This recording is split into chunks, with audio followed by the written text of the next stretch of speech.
Good morning. It's Friday, May 22nd, 2020, our last week of distance learning. With stay-at-home orders in effect across the United Kingdom, bulk buyers and consumers alike have been purchasing more flour than normal. To help meet the spike in demand, a 1,000-year-old English flour mill has resumed commercial production for the first time in decades. The Sturminster Newton Mill has occupied its picturesque spot on the banks of the River Stour in North Dorset since 1016. It earned a mention in a survey of England penned in 1086 at the behest of William the Conqueror and was reportedly updated during the Elizabethan era in 1566. Shut down in 1970, the mill was converted into a museum run by the Sturminster Newton Heritage Trust in 1994. Millers typically operate the mill-turned-museum a total of 2 days per month, producing just enough to provide visitors with small souvenir bags of flour. But when the pair of workers heard that grocery stores were running out of flour, they realized the water-powered mill could make a real difference. When COVID-19 struck, all of the local shops ran out of flour very quickly.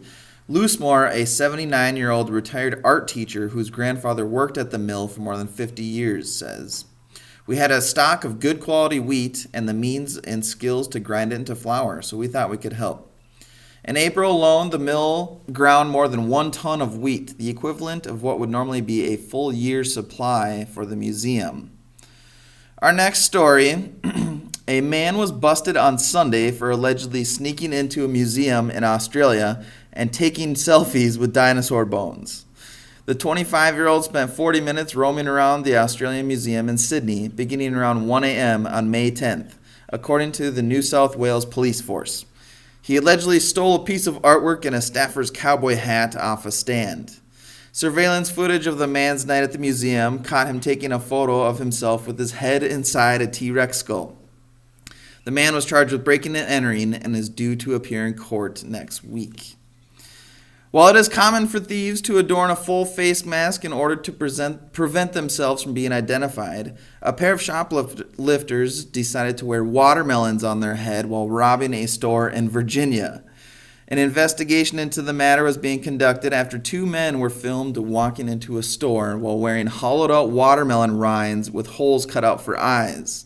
The 2 men also took pictures with the fellow shoppers before they went on to commit the thefts.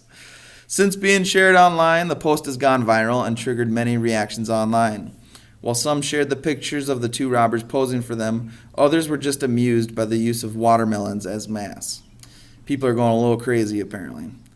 Residents in Kathmandu in Nepal woke up to a gorgeous sight last week: Mount Everest on the horizon.